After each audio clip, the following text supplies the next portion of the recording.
Hi everyone, my name is Debbie Bauma and together with Yusuf Baba Yusuf, Anastasia Petiasco, Lona van Hekese, Jane Vasov, Natalia Swartz, Jan Treur and Pieter Roelofsma, I wrote the paper Enhancing Cyber Resilience, Securing Governmental Applications for Citizens, a Computational Approach.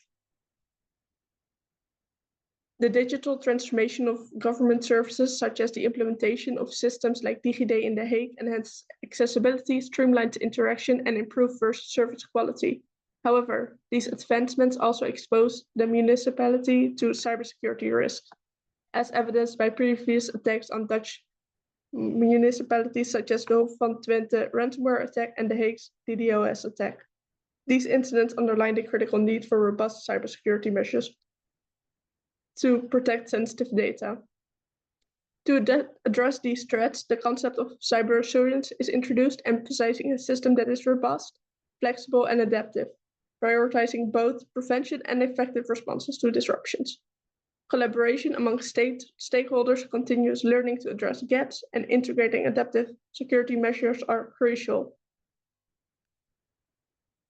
The study focuses on the pathway from DigiD to Parking Services Portal, analyzing cybersecurity vulnerabilities and the effectiveness of cyber deterrence measures. Key controls include network security, access restrictions, secure authentication, and secure coding. A hypothetical scenario illustrates how cybercriminal might exploit weaknesses in the The Hague portal, emphasizing the importance of deterrence measures like DigiD two-factor authentication and comprehensive cyber infrastructure. By proactively addressing these vulnerabilities, implementing adaptive cyber protocols, and fostering collaboration, The Hague can better protect its citizens and maintain the integrity of digital services. Like just mentioned, the scenario describes how a cyber criminal targets the The Hague portal with malicious intent, highlighting their use of operational security and avoid detection with the Dutch cyber force. Demonstrating rational choice behavior, the hacker uses the dark web and OSINT techniques to plan the attack. Leveraging DigiD's history of spoofing and phishing incidents, the hackers create a fake DigiD login page and launch a phishing campaign using the leaked Dutch email address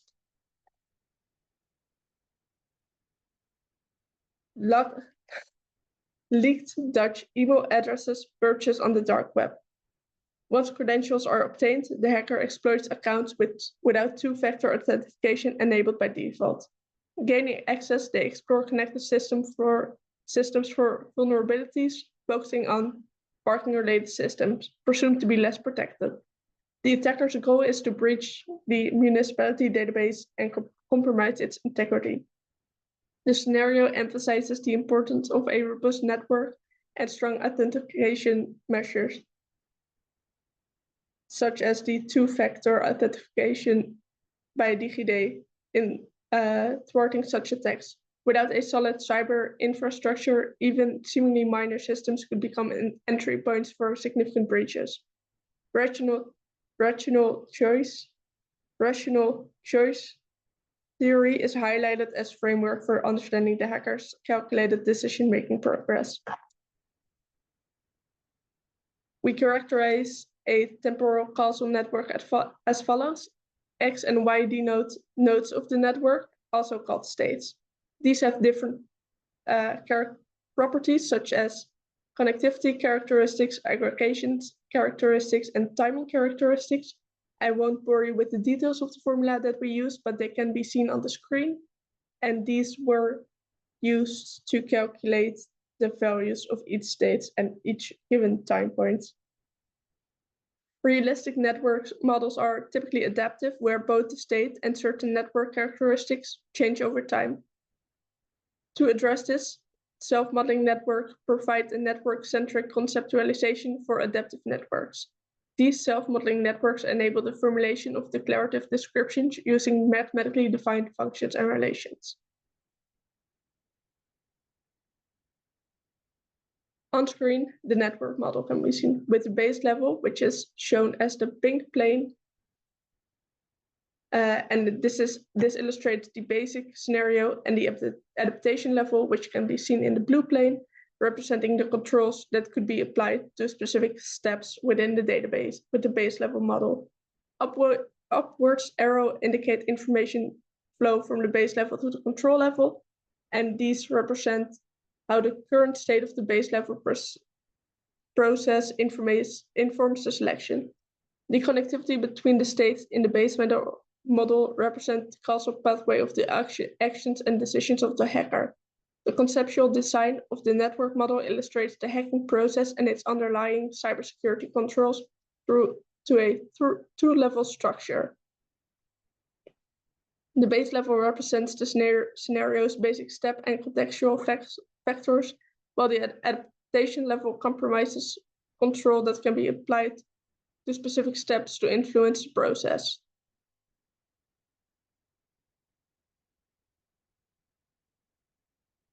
States X1 through X14 pertain to the base connections representing the step of the hacking process. Among these,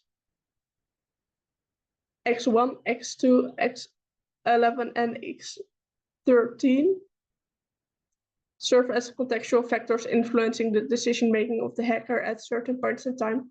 For instance, X2, which reflects the motivation to protect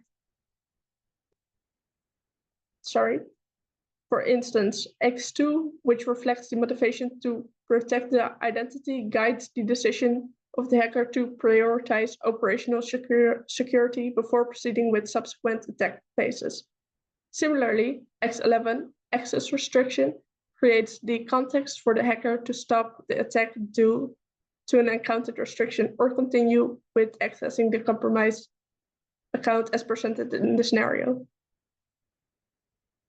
State X13, exploration of connected system, shaped the determination of the hacker to escalate their efforts and attempt to access. State X13, exploration of connected system, shapes. State X13, exploration of connected systems, shapes the determination of the hacker to escalate their efforts and attempts to access the Hague municipality database rather than limiting the attack to the personal data of the victim. States X15 through X18 are self-model T-states belonging to the adaptation level and they represent controls that can be applied to specific steps in hacking the process to impede or hinder the progression of the hacker to the next state. This non-synaptic form of adaptivity is based on representing specific thresholds. State X19 is a context state that stabilizes the T-states, keeping them constant for a period before they begin to be influenced by the base states.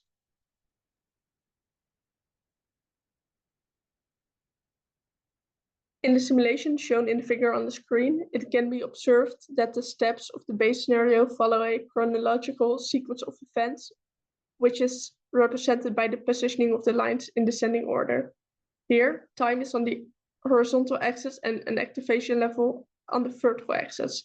Each line corresponds to a different state variable within the model, which help understand how each state evolves and interacts throughout the scenario. As can be seen, at the beginning of the simulation, X11 to X14 shoot up, meaning there's easy access. The goal is to prevent this access. This is done by self-model T-states X15 to X18. As a form of adaptive response, these states are directly influenced by high activation level for X11 to X14, as well as by context states X19. As can be seen on the graph, X15 and X18 indeed relatively slowly come up in response to X11 and X14 up to activation levels around 0.6 from time point.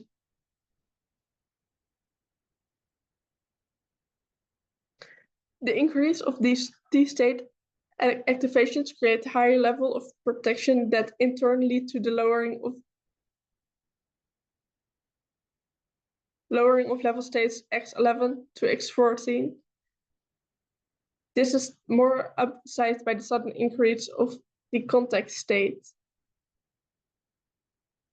which shoots up at T is 70.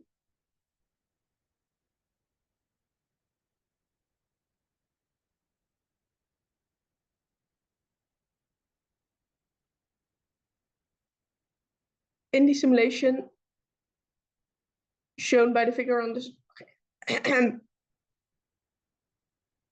in the simulation shown in the figure on the screen, it can be observed that the steps of the base scenario follow a chronological sequence of events, which is represented by the positioning of the lines in descending order. Here, time is on the horizontal axis and activation level on the vertical axis.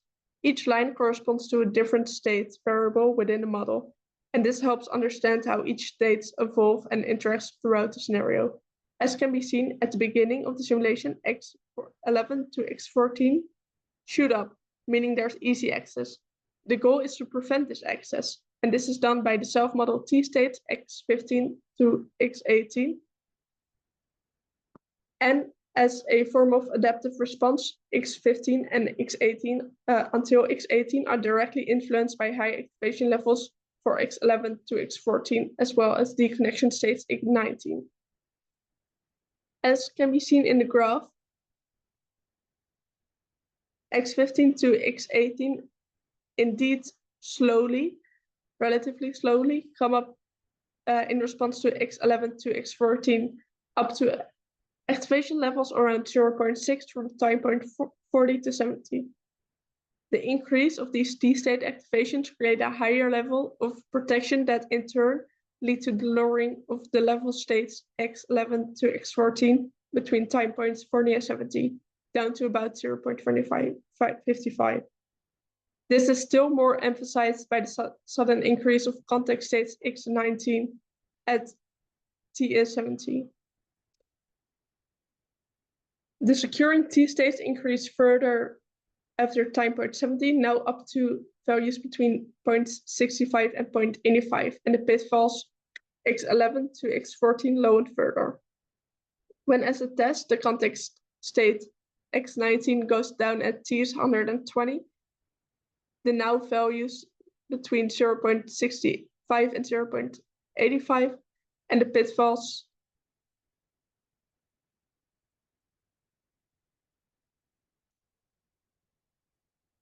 when as a test, the context state x19 goes down at time T is 120, the values go back to less than ideal. The controls are lower and the vulnerability for attack increases again. This illustrates that keeping the measures fully operational consistently all the time is very important. Using what-if experiments, we looked at different outcomes with different values. For example, in this paper, we changed the values of x12, x13, and x14, x11 to x4. Using what-if experiments, we looked at different outcomes for different values. For example, in this paper, we changed the values from x11 to x14 and seeing what the influence is on x15 to x18. Doing these what-if experiments show a wide range of outcomes for unsure numbers.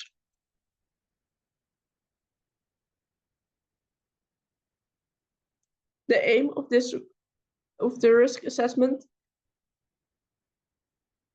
process is to evaluate hazards and then remove that hazard or minimize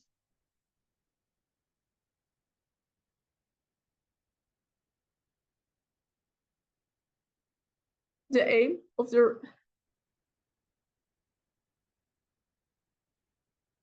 the risk assessment process was to evaluate hazards, then remove that hazard or minimize the risk.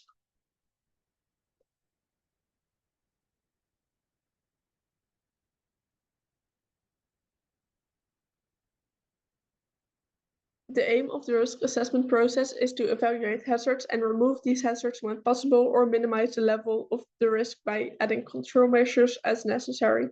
To do this, we looked at the outcome values of the what-if experiments. First, we calculated the overall probability by summing the probabilities of all the if combinations for each what outcome.